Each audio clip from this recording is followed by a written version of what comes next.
So ito po ulit ang PC Center at ako po si July, ang hubad pa rin ninyong teknisyan. Magandang hapon po.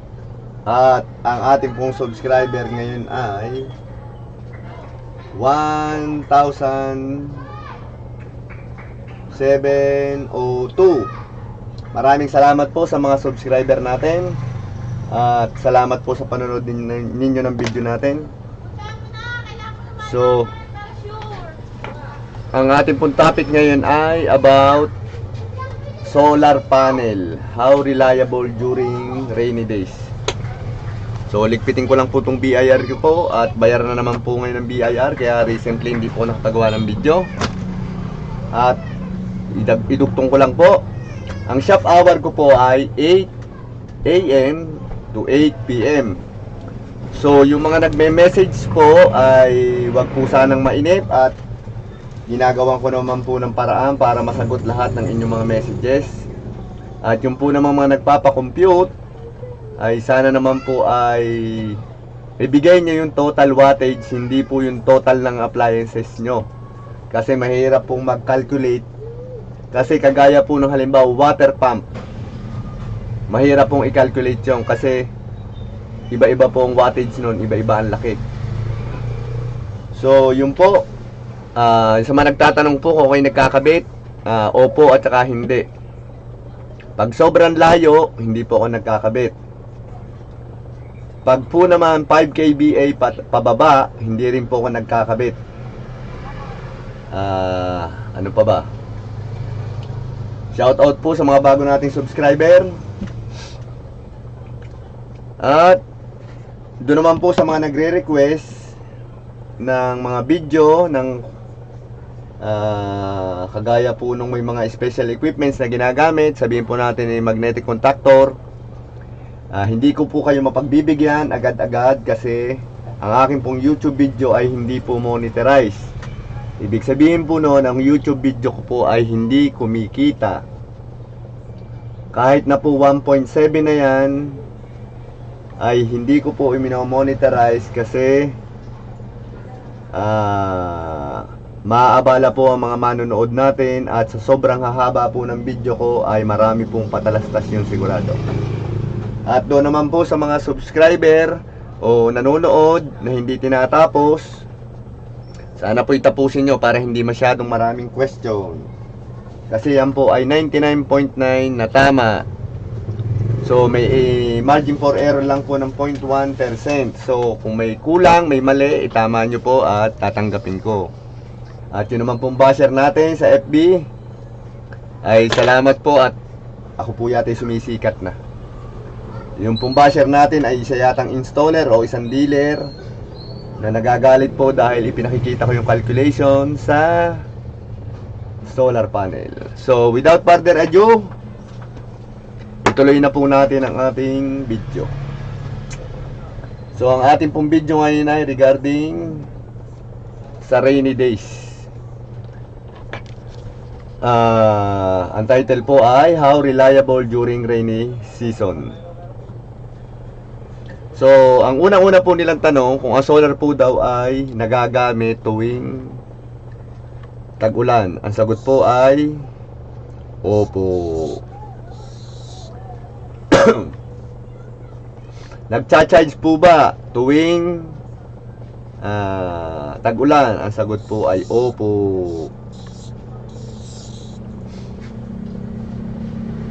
Efficient po ba?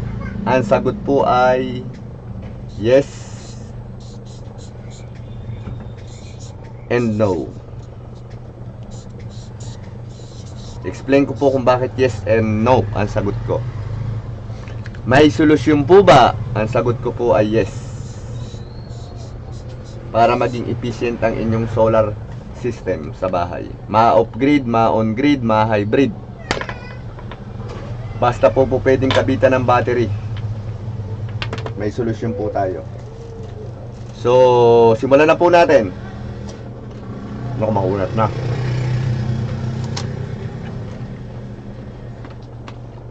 Kanina po, gumawa na po ako ng nito para hindi ko na isulat pa ng mahaba. So ito po ay simply time, kung anong oras at kung ilang AH ang i-charge ng ating ilang ampere ang i-charge ng ating solar panel. So ang solar panel po ay hindi sa voltahe nagbabase pag nagcha-charge. Ito po ay nagbabase sa amperahe. So nung alas 7 po ng umaga, nag-charge po tayo ng 11.11A. Ibig sabihin po niyan ay 11 milliampere. Then noong pong alas 8.19A. So noong pong alas 9 ay 0.32. Susulit ko na lang po muna. Alas 10 ay 1.16A. So alas 11 ay 3.11A, 1.998A, 0.59A, 1.30A, 1.01A, 1.02A, at saka po 1.707A. So yan po ang naging total, at kanina po ay pinipicturan ko yan isa-isa, bukod po doon sa alas 8, alas 9 dahil nakalimutan ko pong picturean. So ito po ang picture, ipakikita ko muna sa inyo para makita nyo na totoo po ang aking sinasabi. So, yan po. Yan po. So, ayan po. Kita nyo na basa ang kalsada. So, ayan po. Basa pa rin ang kalsada. 0.75. Basa pa rin. 1.30. May tao na. So, may iba may kotse. So, yun po. So, ang naging total po niya ay 14A. So, naka 14 ampere po tayo. Karga po sa aking battery. So, ang battery ko po ay ang system ko po ay 400 watts panel, 40A charge controller, 12 volt system, 200 AH battery. So kung 200 AH po ang battery ko at gumamit ako na sabihin natin ay 80, so minus 80 equals 120A. So 120A plus 14A. So ang lalabas po lang ay 134. Yan po ang na-charge ng aking solar panel na 400 watts within 8, 9, 10, 11, 12, 1, 2, 3, 4, 5 10 oras. So ngayon po ay cloudy day, malakas po ang hangin sa labas. So naka 14A lang po ako, 14 ampere. Ang capacity ko po ay 200 ampere, at kung ang nagamit ko ay 80 minus 200 is 120A. So ang aking pong setup ay dapat mapupuno o almost puno ang aking solar panel. Ang aking po palang battery reserve. So as you can see, yung 200 ko po ay naging 134 lang. Kasi ang na-charge ko lang po o nakuha ng aking solar panel ay 14A. Pero sa magandang panahon po, Siya po ay kumakarga from 65A to 120 something plus A. May isa pa pong nangyari na 131A po ang pinakamalaki ko na karga. So, doon na lang po sa 65A na panahon minus 14A ay 1.5. So, 51 AH po ang kulang. Doon po sa 120 may minus 14. So, siya po ay 106.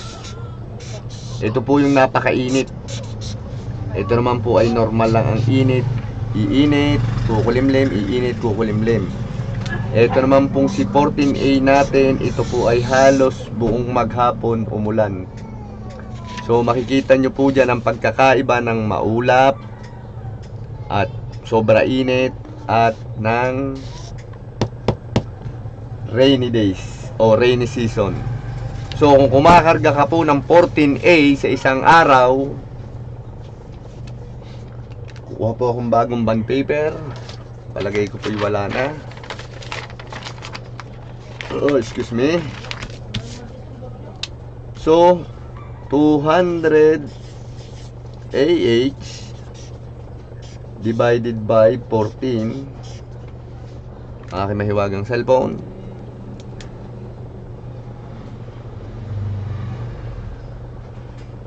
Ito pong video natin ay wala pa naglalabas. Puros pro po ang ginagawa nila sa solar. So 14, mali pala. 200 divided by 14 equals 28 days. 28 days po ako bago makapuno ng aking battery. Hindi po, wala pong gamitan yon. So kung umaraw po, uminit po 2 days na walang araw, umuulan, times 2 equals 8, magiging 28 A lang ang karga ko sa isang araw. So kung kumukuha po ako sa 200 ng 80 isang araw, so 120 first day, then 120 minus 80 equals 40. So, yan po ang kalalabasan yan.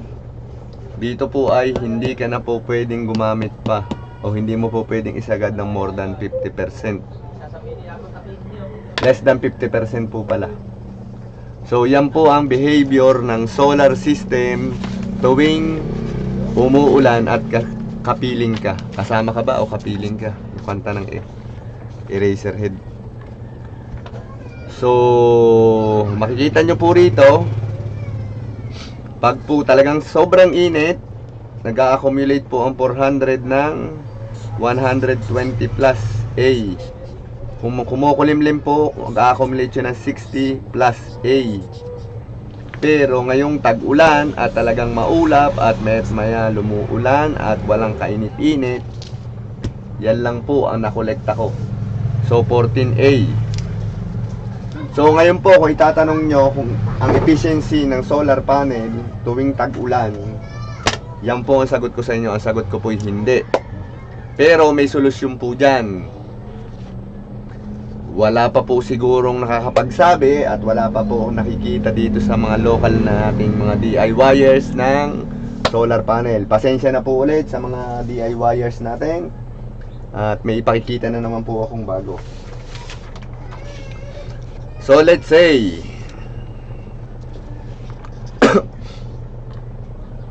ang normal charging mo doon po sa akin based sa 400 watts ko, maulap, iinit is 60 plus A. So kung mainit na mainit maghapon, galit na galit ang araw, 120 plus A. At tuwing tag-ulan ay 14A.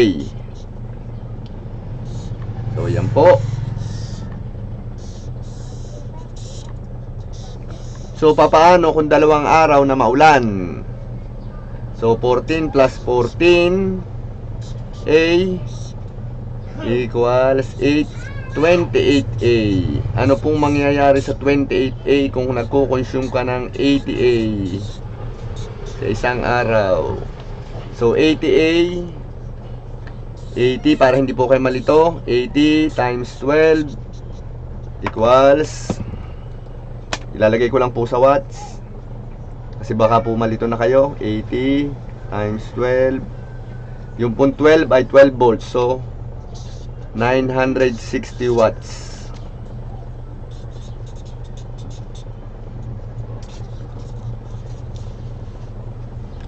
So kung yan pong 960 watt na yan ay 8 oras nyong ginagamit, yan po times 8, so 780 watts. Yan po yan, para maliwanag lang at baka malito na po kayo sa A. Ang A po ay ampere, ang B ay voltage. So ito po ay ampere, ito po ay voltage. Ang pag po naman naging watts, yun na po yung pinagsamang volt at saka ampere. So yung sa madaling salita po, layman's term, yun po ang power, yun po ang watts. So kung kumakarga ka lang ng 28A, ano mangyayari sa solar panel mo ngayon sa loob ng 2 araw? Wala, tenga ka na. Yung mga kagamitan mo ay tenga. Kung meron kang farm, tenga ang farm mo. Kung meron kang incubator, patay ang itlog mo, balot. So may solusyon po dyan. Hindi ko lang makita yung takip na ngayon pala. Anong pentel pen ko? Ang solusyon po dyan ay ito. May tinatawag po kasing term sa solar na day of autonomy. Days o kaya day of autonomy. Let's say sa akin po, ang needed ko lang na battery talaga ay 100 AH. Kasi siya po ay, sa system ko nakaka-produce po siya ng 60 to 80. 60 to 120 a day. So bakit po naging 200 AH? Kasi po meron akong 1 day of autonomy. Ano po ba ang 1 day of autonomy? Yan lang po ang ibig sabihin po niyan ay fancy way of saying na meron kang backup.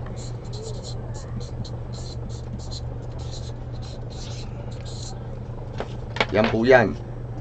Day of autonomy sa battery system, backup lang po siya.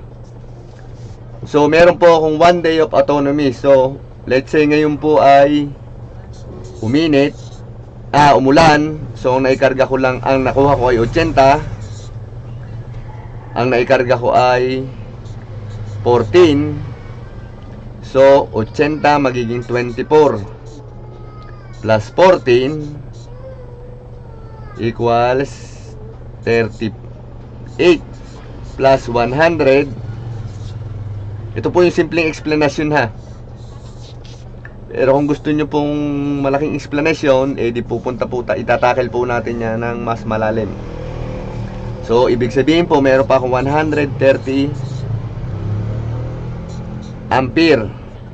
Kung ima-minus mo po ang 80 ay 2, 13, 5. May 52 pa po ako. 52A. 52A is equivalent pa po yan sa 1 to 600 watts. So yan po. So ito po yung isang hindi sinasabi ng mga nagdi-DIY. So ang gusto po nung iba, o talagang ang ipinakikita lang nila yung setup nila.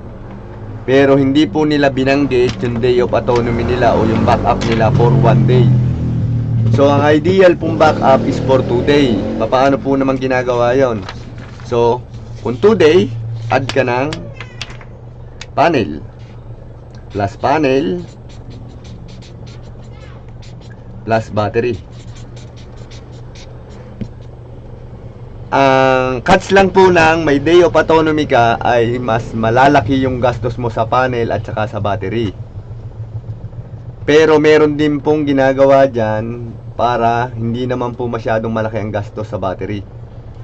So meron po tayong system na 12, 24 at saka 48. So dito po ay mapapatamaan nyo yung battery nyo para hindi masyadong masakit sa bulsa. So babalik po tayo doon sa tanong ko kanina, yung efficiency, yes and no.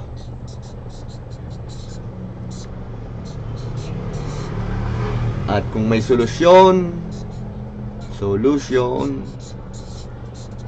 meron po.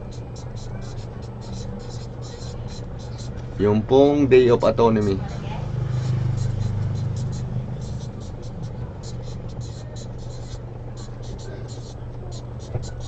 Kaya ko lang po na discuss ito kasi may nagtanong po sa akin sa Facebook ko, sir, paano pag umuulan? Nagcha-charge po ba ang solar panel? So naisipan ko lang po ngayon na gawa ng paliwanag. So salamat nga po pala sa panonood ninyo at sana po'y panoorin nyo ng buo. At ito pong ginawa natin ay rough lamang, hindi po ito yung kabuuan ng calculation ng battery backup. Pero ganyan po ang concept niyan, dagdag ka ng panel, dagdag ka ng battery para sa day of autonomy mo. So kung ang gusto mong day of autonomy ay 3, times 3 mo yung battery mo. Tapos yung panel mo, pwede mong patamaan o pwede mong i-times 3 din. May mga paraan po dyan para hindi kayo masyadong gumastos, pero sigurado naman pong buhay kayo sa day of autonomy nyo kung yun talaga ang target nyo. Kagaya po na sa akin, 1 day po ang autonomy ko. So papatak po yun ng 2 days, pero hindi po pwedeng sagarin kasi po ang ginagamit nating battery ay lead acid. Pero kung lithium po yun, pwede pong i-max yun, i-max out natin. So ulitin ko lang po ulit, pag po magtatanong kayo ay pakiayos naman po. Wag po yung total ng appliances, kundi po yung total ng wattage. At hindi po ako nagkakabit. At doon nyo po kontakin sa YouTube o kaya sa Google My Business. Hanapin nyo lang po yung PC Center. Wag po sa Facebook kasi po bihirang bihira ako mag Facebook. Ang friends ko lang po ay wala pang 50 o mahigit lang 50. Dahil wala po akong interest sa chismisa. So once again, ito po ulit ang PC Center at ako po si July, ang hubad pa rin ninyong technician. Salamat po.